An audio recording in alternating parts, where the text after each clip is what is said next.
saying no to styrofoam. Citing health and environmental risks, styrofoam is no longer allowed at Amherst eateries. One of our regular reports on how to have a healthy life, and Deborah Roberts on the big enemy that might be right where you are. And then styrofoam cups holding our hot coffee. Are the chemicals leaking into the liquid as some studies say? If you like ordering hot takeout from a Minneapolis restaurant, you might just find something that will leave you a little cold. The city council is considering a proposal to tighten a pollution ordinance that would essentially ban styrofoam containers. First-term council member Andrew Johnson says polyester clamshells and cups are difficult to recycle, and they can even pose a health threat. Johnson says Minneapolis is simply doing what 100 other cities already have. Unsettling news today about a product in our daily lives. The government says that a chemical used to make styrofoam coffee cups and takeout containers and insulate homes could possibly cause cancer. We wanted to know more. Jim Avila has a reality check. They are everywhere and last forever. The infamous styrofoam cups with a garbage dump half-life of 500 years, now possibly linked to cancer risks. The National Institutes of Health said today there is mounting evidence that styrene, a component of that little white cup, may cause leukemia and lymphomas. In fact, Dr. Philip Landrigan at Mount Sinai School of Medicine in New York says he would advise pregnant women and small children to switch to glass and ceramic. As a pediatrician, I'm in the business of urging caution, and I think this is a case where it's reasonable to urge caution even while the data are incomplete. So what does this mean for my coffee cup? Should I stop drinking from styrofoam? The makers of styrofoam said today's announcement is completely unjustified by the latest science. But the government says animal testing suggests a cancer link. And when new studies are complete, the government anticipates styrene will be listed as a human carcinogen.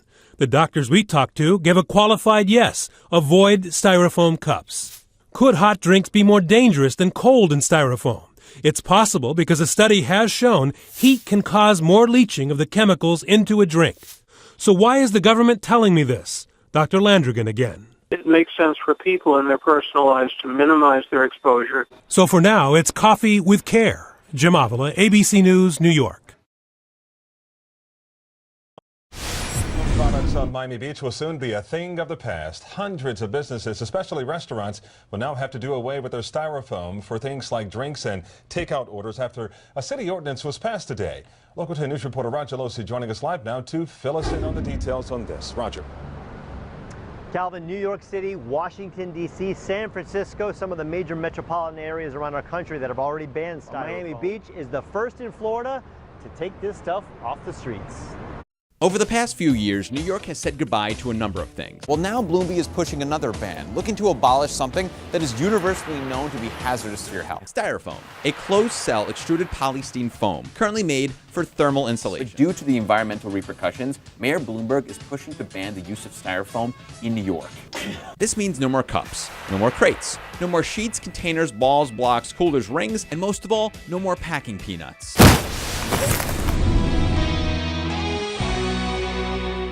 Councilman Jim Kraft has proposed a bill that would ban the use of styrofoam cups and containers at city restaurants that have carryout.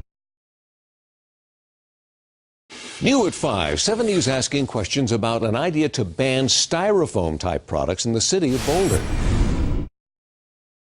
The town of Amherst just put their ban on styrofoam into effect. 22 News reporter Matt Karen joins us live from our Hampshire County Bureau to explain how some business owners feel about it. Amherst joins Great Barrington, Brookline, and a handful of other cities and towns to ban polystyrene or styrofoam containers. The ban was approved in Amherst about a year ago, but just took effect on the first of the year.